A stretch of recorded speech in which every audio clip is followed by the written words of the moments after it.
Il y a des dates qu'on n'oublie pas, des nuits qu'on ne raconte pas, parce que les mots semblent trop petits pour contenir la douleur.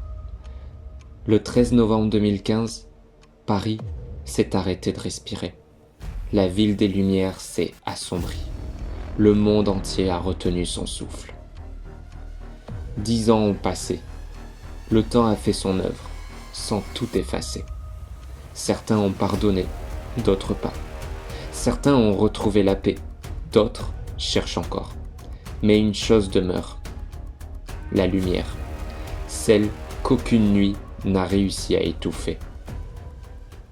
Cette nuit-là, tout a basculé. Des vies, des destins, des certitudes. Les bruits de pas ont remplacé les rires, les regards se sont croisés dans l'effroi, les visages inconnus sont devenus des frères d'instant. On ne se connaissait pas, mais on s'est compris. Ce soir-là, beaucoup ont perdu quelqu'un. Et tous, croyants ou non, ont ressenti la même chose, la fragilité de la vie. Les sirènes, les cris, les questions sans réponse. Comment un tel mal peut exister? Pourquoi Dieu ou le destin n'a-t-il rien fait? Ces questions n'ont pas vieilli. Elles résonnent encore 10 ans plus tard. Mais peut-être que la réponse ne se trouve pas dans le tonnerre. Peut-être qu'elle se trouve dans le murmure, dans cette lumière qui, même vacillante, refuse de mourir. Malgré la peur, il y a eu des gestes, des mains tendues, des taxis gratuits, des prières murmurées dans la foule, des inconnus qui ont ouvert leurs portes, leurs bras, leur cœur. Ce soir-là, Dieu ou simplement l'amour était là, pas dans les églises ni dans les grands discours, mais dans chaque acte d'humanité. La lumière brille dans les ténèbres et les ténèbres ne l'ont point étouffée.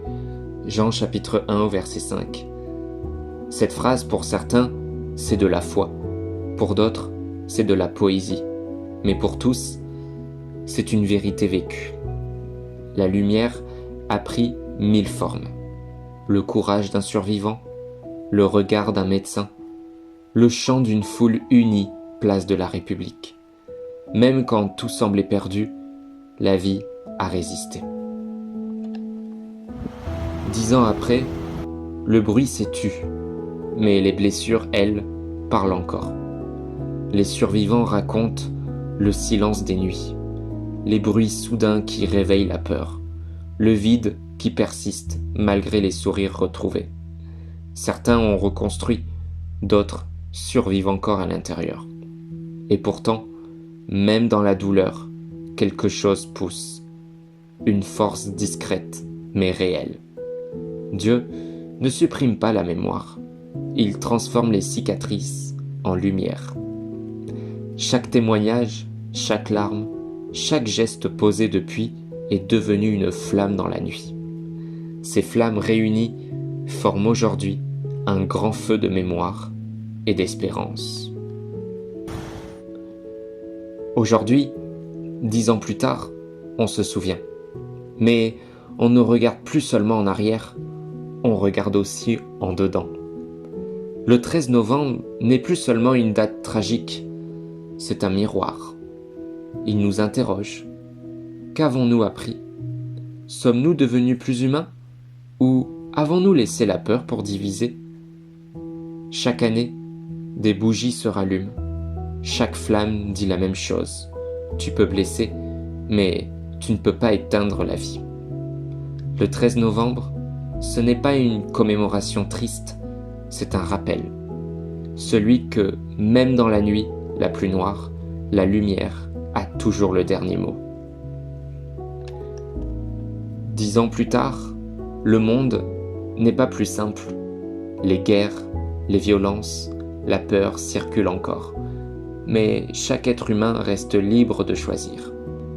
La haine ou la paix, le repli ou la fraternité, l'ombre ou la lumière.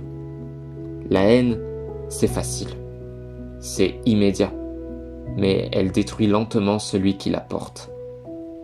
La lumière, elle, demande du courage. Elle demande de pardonner ou du moins d'essayer. Elle demande de croire malgré tout que l'amour vaut encore la peine d'être choisi. Le mal ne se combat pas par le mal, mais par la persévérance du bien. Romains chapitre 12 au verset 21. Ce n'est pas une phrase religieuse, c'est une vérité humaine, celle que des millions de personnes ont incarnée dans les jours qui ont suivi cette nuit. Pour les croyants, cette lumière est celle de Dieu. Pour les autres, elle est celle de l'amour, de la dignité, du courage. Mais au fond, peu importe le nom qu'on lui donne, ce qui compte, c'est qu'elle soit là, qu'elle continue de briller dans chaque regard, chaque geste, chaque souvenir. Être lumière aujourd'hui, c'est écouter, consoler, pardonner, protéger. C'est refuser d'éteindre ce qui reste de beau en nous. Seigneur, ou simple souffle de vie, nous te remettons les victimes, leurs familles, leurs amis. Nous prions ou méditons pour ceux dont la foi a vacillé, pour ceux qui doutent, pour ceux qui pleurent encore. Apprends-nous à garder la lumière même quand tout semble perdu, à choisir la paix plutôt que la peur, à répondre par la bonté au milieu du chaos.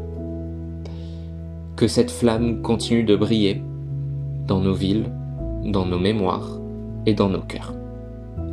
Car même après la nuit, il y a toujours une aube. 10 ans ont passé. Les rues ont changé, les visages aussi. Mais la lumière, elle, n'a pas vieilli. Elle vit dans ceux qui se relèvent, dans ceux qui choisissent d'aimer encore, malgré les blessures, malgré la peur. Elle vit dans le pardon qu'on n'attendait plus, dans les mots qui réparent, dans les gestes qui rassemblent. Cette lumière, elle n'appartient à aucune religion, à aucun drapeau, à aucune idéologie. Elle est humaine, universelle, divine peut-être.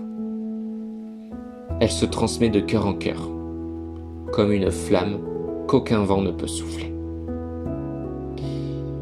Le 13 novembre restera à jamais une nuit de deuil, mais aussi le souvenir d'un peuple debout, d'une humanité qui, face à la mort, a choisi la vie. Et tant qu'une seule bougie brillera, tant qu'un seul cœur aimera, la lumière continuera. La lumière ne meurt pas, elle renaît dans chaque acte d'amour.